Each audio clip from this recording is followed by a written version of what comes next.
Hi. Okay, so we're going to do the two Langston Hughes poems together in this one video.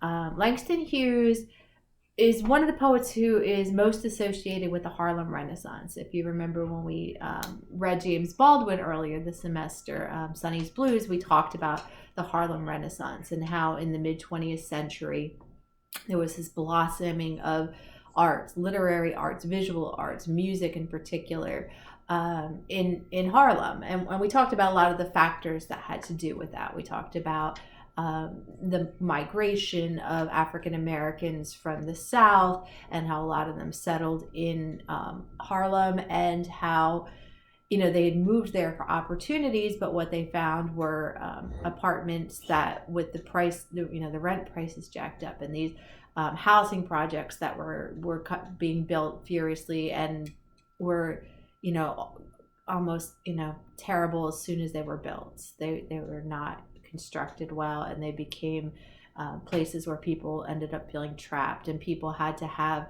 a bunch of people live together in an apartment just to pay the rent, and African Americans weren't being paid fair wages. And so there was all this frustration. It was supposed to be escaping Jim Crow laws from the South, but they moved north, and circumstances really weren't all that much better.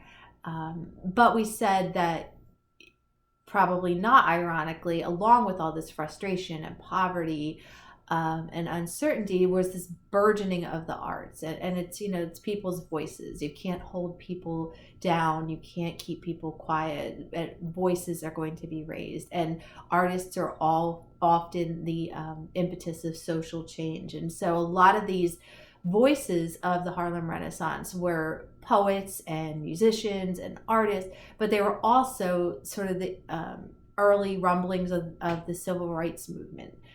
They were the ones that started making noise and started demanding equal rights and freedom and things like that. So, like I said, artists are famous for making change, and these writers that we're reading about, like Langston Hughes, are some of them, and you can see that, and it's definitely in these two poems. The first poem was written decades before the civil rights movement really was in full-blown effect, but it's there. The ideas that are going to light that fire are in these poems from even like the 1920s and 1930s. So Langston Hughes lived all over the place. He's identified with Harlem, but he was born in Missouri. When he was very young, his parents split up, and he was raised by his grandmother for a while, and then went to live with his mother, and then even for a brief time when he was a young adult, lived in Mexico with his father. He did all sorts of jobs. He worked on trucks and ships, and he traveled all over the place. So, he didn't really have a firm set of roots in any one place, but as a young man and a writer, he was a big part, like I said, of this group of artists and writers that were coming out of Harlem in New York City. So let's take a look at I Too, the first one.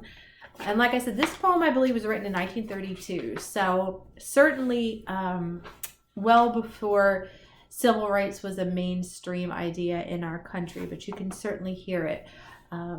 It starts out and it ends with lines that are almost identical. The first line is, "I too sing America," and the last line is, "I too am America." So that's something to think about. He opens it up with, it's sort of, oh country, my country, 'tis of thee. We have all these patriotic songs that, we sing, but in Langston Hughes's mind, I think that those were, the voices of white Americans. And he was, saying, "I too sing America, and I too am America. I am as American."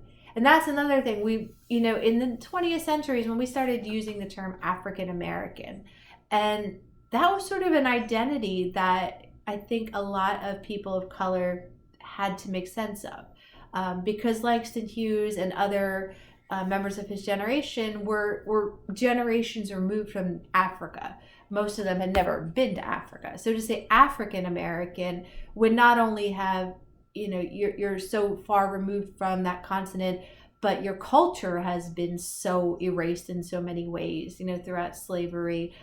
So little of the African culture was salvaged.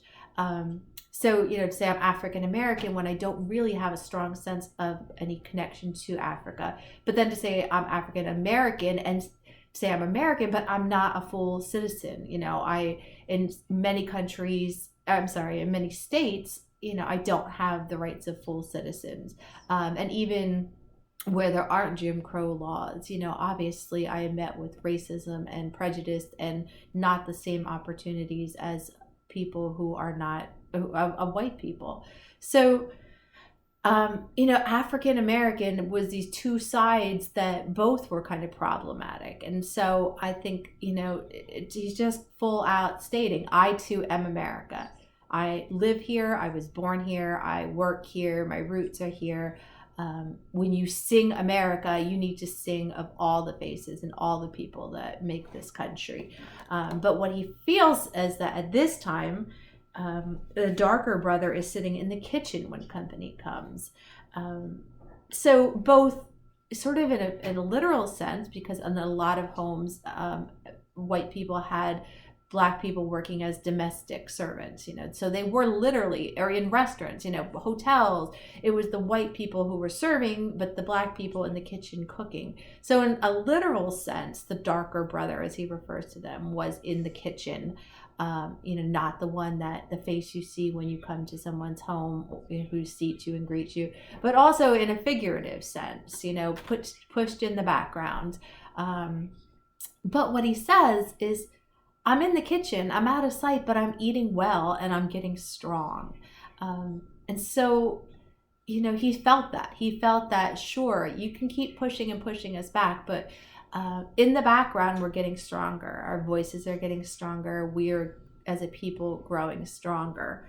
And tomorrow, that second stanza begins with the word tomorrow, which stands on its own, meaning very soon. Not in the long distance. Tomorrow I'll be at the table. I won't be at a different lunch counter. I won't be at the back of the bus. I won't be making your food. Tomorrow I will be at the table when company comes. And nobody will dare say to me, eat in the kitchen then.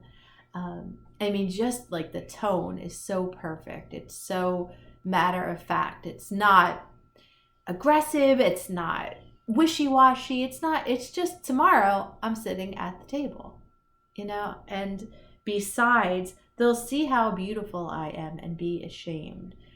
And that's so powerful too. So it's not just, oh, all right, I guess it's the right thing to be inclusive or be tolerant, but to recognize that without fully integrating everybody into society, that we're missing these voices, this music, these artists, these scientists, these, everything. We are missing on the beauty and the gifts of a large portion of the society. And so once we recognize that, of course you would feel ashamed. Like, we have been doing this wrong all along. So it's not just like pat yourself on the back, like, oh, we did a good thing by getting rid of Jim Crow laws or something like that. It's like, wow, we have been missing out on a lot of beauty because of our ignorance. And then that powerful last line, I too am America. And so that poem ties in, I think, pretty well with the next poem, Langston Hughes poem we have, Harlem, which was written a little bit later. I think in the 1950s this poem came out. And if you ever read Raisin in the Sun by Lorraine Hansberry, you'll know that the title of her play came from this poem. If you haven't ever read the play or seen an adaptation of it, this is a good time to do it. There's, I'm sure you can go find, I don't know, Netflix, just Google it. Raisin in the Sun. There's a really old version with Sidney Poitier that is really good. And there's a more current version with Sean Combs and I think Felicia Rashad, and that's a really good adaptation of the play as well. And if you do watch it, which I sometimes teach the play, but I'm not teaching it this semester. But you should know that it's based on a real event. Like Lorraine Hansberry's family went to she was an African-American woman, and her family wanted to buy a home in a white neighborhood, and the citizens fought them on it. They wouldn't let them buy it, and it went all the way to the Supreme Court. Hansberry versus state of Illinois, I believe it was, and they won. So it was groundbreaking. So the play is an adaptation of this actual story in Lorraine Hansberry's life. And so if you watch the play and you read this poem, you can see how they've tied together and why she would choose Raisin in the Sun for the title of her play. So the title, of course, is Harlem, and we talked about the Harlem Renaissance and how that one particular neighborhood in New York City was such a microcosm of what African Americans all over the country were facing, and of course how the Renaissance and the artistic Renaissance and the social rights push that came out of that area. But it starts up with what happens to a dream deferred, which, was the story of generations of African Americans. Their dreams were on hold, their dreams were unattainable, their dreams just weren't going to happen. And they would say the next generation and the next generation, my son will go to college, my son will be free, my son will have opportunities that I didn't have, or my daughter will. And, how long can you just keep deferring your dreams? How long can you just keep saying someday, or like that tomorrow in the poem before that? And so it goes on to, give sort of possibilities for what a dream deferred would look like. Does it dry up like a raisin in the sun? Not even a grape in the sun, a raisin, which is already dry. Does it fester like a sore and run, which is just this gross, it really is a gross image. Not something we want to look at, but that's it. Like it's just a neglected sore. Does it stink? Another kind of, the images in this poem are unpleasant, and ask yourself why. A shriveled up raisin, a festering sore, stinking, rotting meat. Definitely, it appeals to all of your senses, but not in any sort of pleasant way. And so, look at the ugly imagery in the poem, and how does that add to the way you respond to the poem? Does it crust over? Maybe it just sags like a heavy load, and you just feel that, right? So all along throughout the poem, it's heavy, and it's unpleasant, and it's sad, and it's, you feel all that. But then that last line, and there's this, an extra space that's in stanza all unto itself, or does it explode? And the implications of that, like, whoa. And, I think in a lot of ways it did explode, because again, how long can people keep deferring their dreams? How long can people keep dragging a heavy load behind them until something is going to explode? So how did it explode? What happens? And are dreams still being deferred? And in what ways? Can you relate to any of this on your own? Have you, or anyone sort of lived a life where they had to keep putting things off for one reason or another? And what happens when you keep denying what you need or what you want or what you deserve?